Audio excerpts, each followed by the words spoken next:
at that okra. Well, Christine really ravaged Melinda's papaya trees. We'll see if they can get some new limbs growing out, but it might have been the end of them. One over there is looking really sad. Look at that. Yep, that salty air and that hard wind really ravaged them. So it's a Monday.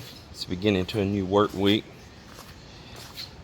It is beginning to a new work week, and let's go out here and talk about it.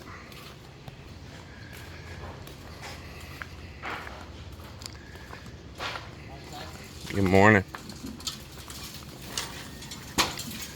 So Mike's going to work here on making a little end wall right here on this cantina. And is Miller here?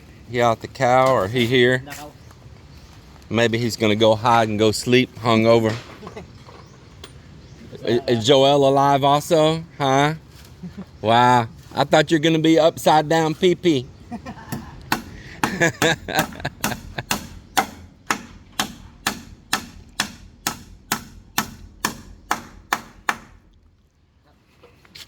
So they're going to right back to work on that, because we're going to put a little bamboo wall on that end right there, because the evening sun, especially when it's not cloudy weather like this, all afternoon until late in the evening, it is strong hot sun comes across from that direction, the same direction the bad weather comes from. So we're gonna make a little bamboo wall on the end. It'll look pretty nice, and kind of box that in.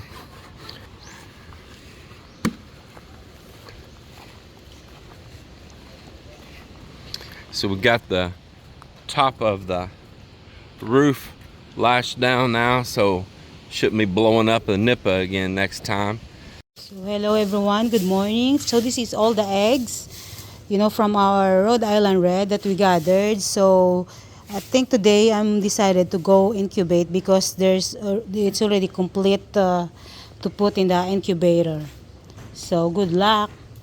So hopefully that maybe we can hatch even just half of it, and we need more chicken to have more eggs.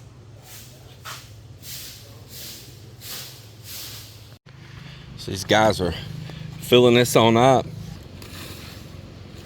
Well, all that wind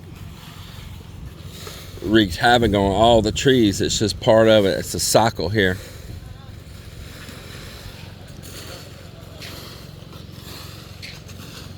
Mel, do you want to put those leaves in the bottom over here, and they put that soil on top of them? It can be a compost under. Yep. You check your net this morning? Yeah. Is it out now? I seen you go out early. I catch 4 kilos. You caught 2 kilos? 4. 4 kilos. Oh wow. And Did you leave it out overnight? No, early at the morning. Early this morning, and then you went back and checked it? I put my net maybe 3 o'clock. Oh wow. Wow. And then you went out what, about 6:30 this morning and checked it? Yeah. Yeah. And drop again.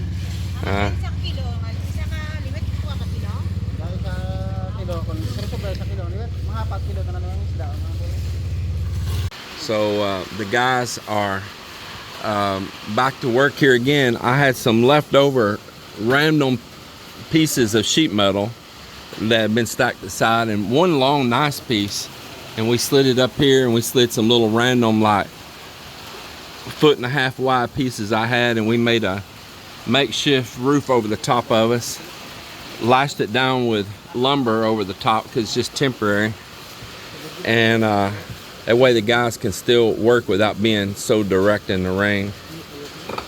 Hey, raise that up some. Yeah. And so now they're making that little bamboo wall that'll be here in the corner. All the way. Take one of these. Just take one of these and nail it the whole way. And that way now it's out even with that. Yeah.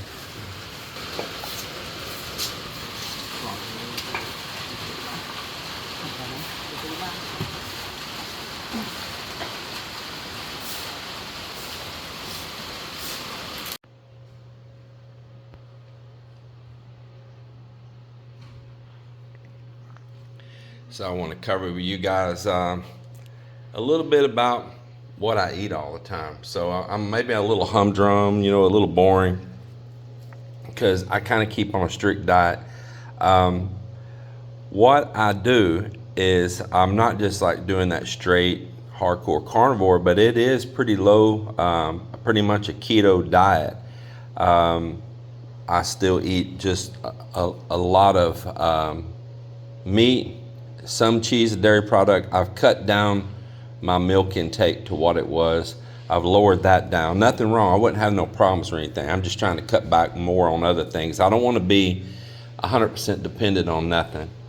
And I really love eating garlic, onions, and not fully ripened tomatoes. Like, it's a little ripe in there, but I like it a little on the green side. And that's something I really enjoy. And if we have some up here, which I don't see none in the basket at the moment, Mel's growing it down there though, ginger. I like to slice up and have ginger. And then I'm gonna cook either meat or eggs in with this. And I pretty much do this again and again and again. And then I'm gonna cook it in extra virgin olive oil, and I'm going to add cayenne pepper, because all of this supports good heart health and also helping soften and dilate the blood vessels and all. So also have a variety of vitamins. High zinc is one of them. Beet extract, that's another one that I really stay on too for healthy vessels and heart. And that is my everyday go-to. And then I eat bananas. These are store-bought, not from our trees. And that's a little bit of a sore subject with me, because I grow all these bananas out here. Melinda mocked me for planting them, swore they would never grow. And now she's taking them over and calls them her banana trees. I mean, I'm talking a little crap. It's okay. It's my right. And now they keep harvesting them green, because the Filipinos like to eat them green, not ripe, and they like to steam them and stuff like that. And they keep harvesting them before I can ever get a ripe banana, and I don't even get to taste the fruit from the trees that I planted to grow. So I am a little fussy over that. It's just the truth. And I've been having my voice out about it lately too. Just like she raises all these papayas, I do get to taste green papaya in dishes like tinola manok, but I don't ever get to put my mouth on a ripe papaya from our property, because everybody comes over getting papaya from her, and they don't give nothing back, only take. And right here out of our yard, I can never get my mouth on a ripe papaya or a ripe banana. And even if I voice my opinion on it, it does not change. I still can't get a ripe papaya, and I still can't get a ripe banana. Yeah, lucky if I can even get a coconut. Lucky. There's a lot of coconut there. Over somewhere else, somebody else's place. So it's not a rant, it's just telling the truth that it's tough. It's tough. And I usually kind of always keep something on the thaw here in the refrigerator. I got some chicken thawing out. I've got meat here thawing out. And today, later, this is my breakfast, but later today I'm going to cook this tanigi right here, Spanish mackerel. I'm going to cook that up, and I'm going to do it up like a Cajun style. And you want to know what's in these jars up here.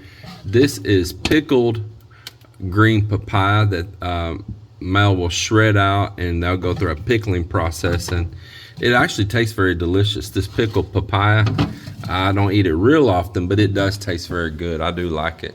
So there it is, frying up. You got the ground meat in it, and I add cayenne pepper, and it's gonna be pretty spicy, but for what I'm using the cayenne for, a little douse ain't gonna do it. I need to really put it on in there.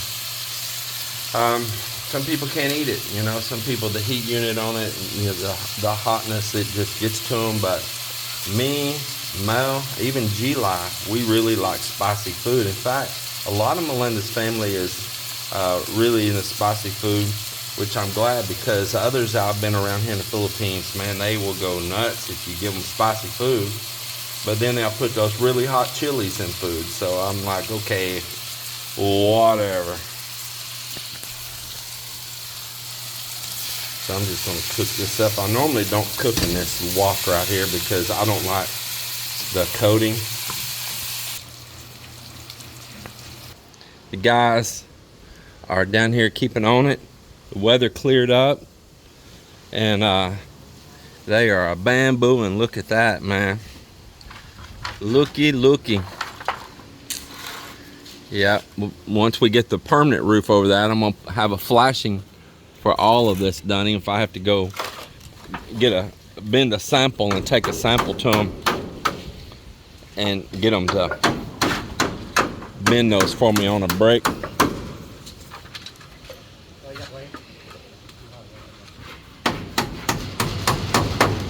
Well, Melinda's gone on her little electric cart, so if I send him, it'll have to be either he'll have to. Are they still selling it across the road over here? No more, right?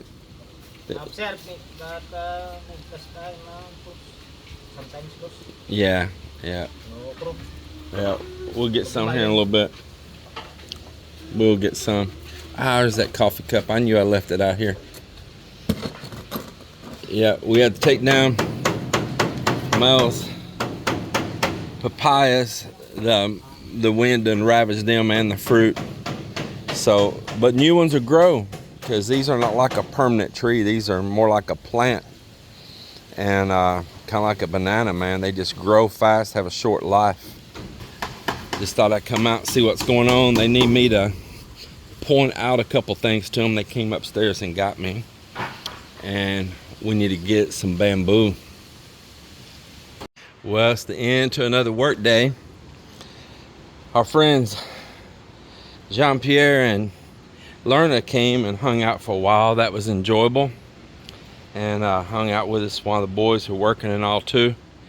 And let me back way up here so you can get an overall of the work here. Let me see if I can make this camera do that reverse out. There we go. We kind of fish eyes it a little bit, but they give you a little bit of overall view. It makes it all kind of squished up, look smaller than it is to fit it. We'll get back to normal. So we had this metal laying here over to the side that's left over from the roof. It's just scraps, some of them even 1 foot wide and all. Maybe one of them is 18 inches wide or something up there, 2 foot. Anyway, in a one full sheet, we just kind of threw it up here temporary so the guys have some shade. Now they're going to do that bamboo like you seen on the outside just then, on the inside also. They call it doing double wall. So they'll come back on the inside and do that same thing right there again. I really like the looks of the bamboo. So they kind of got shop set up over here. They're out here stripping off on those little joints. They shave that off. That way you don't get yourself jabbed. Yes, I had blue hands. My gloves gave way. Different project, boat. You see by the color. Doesn't mean I voted. In the Philippines, they will color a finger. If they paid you for a vote, they'll color your finger so they know you already been paid and voted. Anyway, so no, this don't have nothing to do with voting. This has to do with my glove broke in 2 places while I was working. Yeah, the other hand survived fairly well. So anyway, they're stripping down the bamboo, splitting it, and then Joel's sitting up over at the end out of the wind, and he's burning the joints. So they got a whole little bamboo factory happening again here. You guys seen it before. Hey, baby. You see, I got the blue thumb.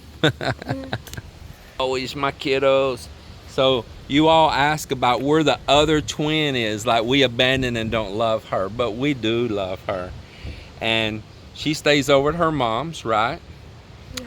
And G-Li stays over here because G-Li kicks you out over here, doesn't she? Because G-Li's mean.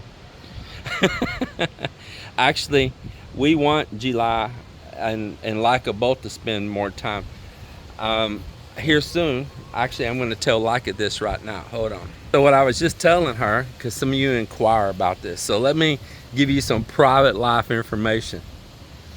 So those are twins, Gili and Laika. Now their name's not really Gili and it's not really Laika. Those are nicknames, okay?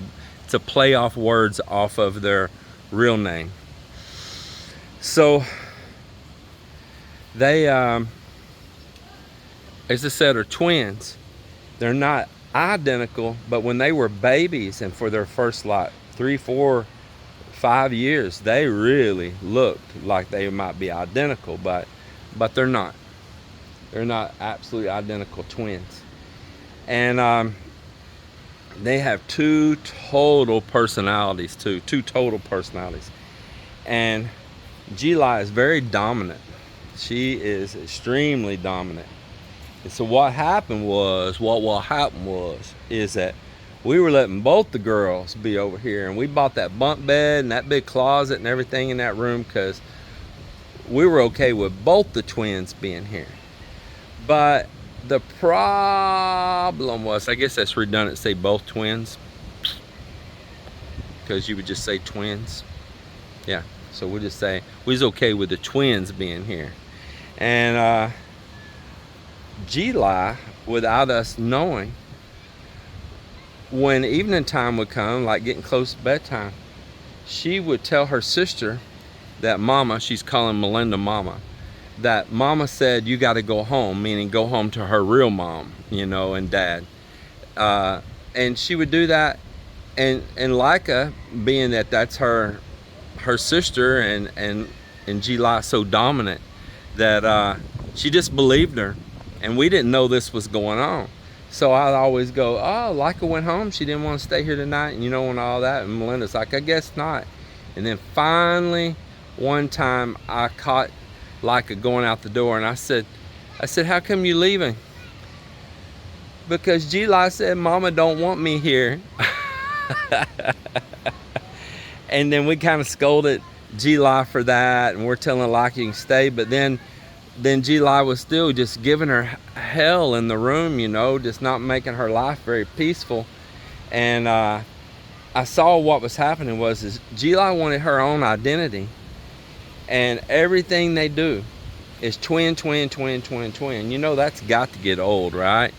And Gili, as I say, she's very dominant, and she was going to establish it, that she's going to have her own identity, and she needed like a sister break. So it ended up just working out that Laika stayed over with her mom and dad, Marlon and Jonah Lynn, and Gili stays over with us, and we kind of just took her in. We, you know, take her to school, manage all of her stuff and all that. Just we're her parents, and but we're not her parents, and we respect her parents, and we respect them being her parents. But it's just a family thing.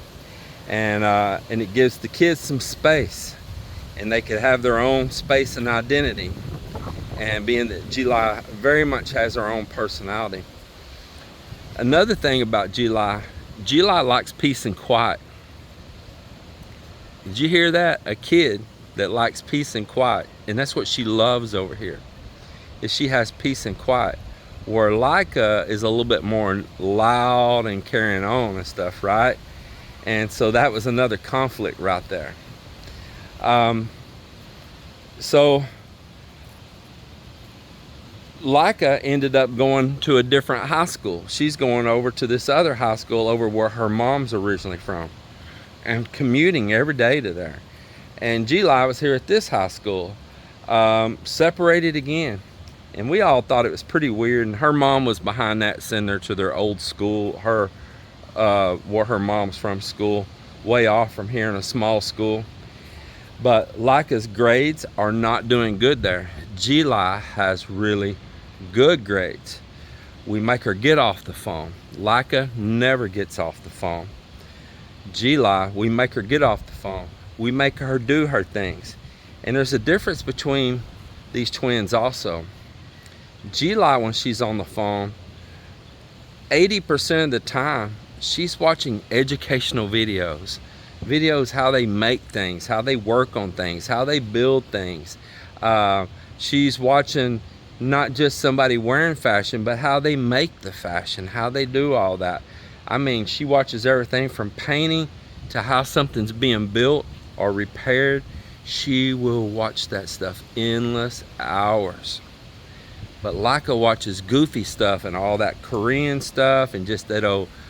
I can't say that G-Lai don't ever do it, but there's a big difference in the balances. That the other one will watch all of this, you know, K-pop stuff, you know, all the Korean drama stuff, and even sometimes trying to pretend halfway like she's Korean. Two totally different girls. G-Lai is just like, she's got the mentality.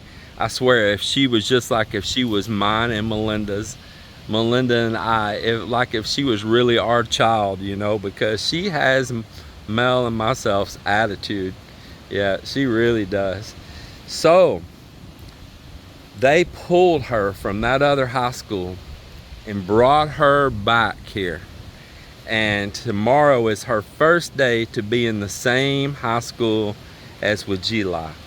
I hope it works out well, and I hope G-Lai don't bully her sister at the school. I mean, I'm giving a lot of personal information, but if you're going to watch our life and understand our life, you must know a little bit of what's happening in our life. Those two girls, before they went to high school this last year, as they finished their elementary, they were getting into bad fights with each other at school. I mean, seriously, disturbingly bad fights. It was not good. And that's part of what led to them being in two different schools. So I hope all that's chill. I think it's had a huge effect on both of them being so separated, especially with Laika. And we'll see how things go. But I have another spare bedroom, the one that I'm using like an office right now. And I was telling her that I'm soon gonna be up on that 4th floor as my office and gym and everything, and that I'm gonna put a bed in that room. And I know that she likes to go home with her mom and dad, but she likes to come spend the night sometimes, and that she can come sometimes and spend the night there. And that I want it too where some of the nephews can sometimes come and spend the night there. But G-Lai does not want her in her room, or she don't want them boys in her room. Her room is her room. She is a dominant child, man. That kid is like halfway adult already, man. I mean, I'm telling you. Yeah, bullheaded. Woo. All right, so that was a long story, but some of you wondering, why are y'all showing, like, I get it. I get like even an email today. I know I'm being nosy, but why, you know, about the kids. And I've got several comments, and sometimes we delete them because we just feel like it's a little private. But maybe some of y'all are wondering, like, why are they showing favoritism, the one twin and not the other? It ain't us, it's the twin themselves. It's them, man. They got this internal battle going on, you know. And you want some peace in your life, don't force them on each other. Yeah, I get it. Y'all comment and tell me what you know about growing up, like if any of you had a twin or anything, and how it was for you, you know. That, you know, does it get tiresome sharing matching clothes all the time and everybody trying to do your hair exactly the same every day, you know, like your two little Barbie doll twins or something? Yeah, I get it. Y'all comment and tell me, because I don't know. I've never been a twin.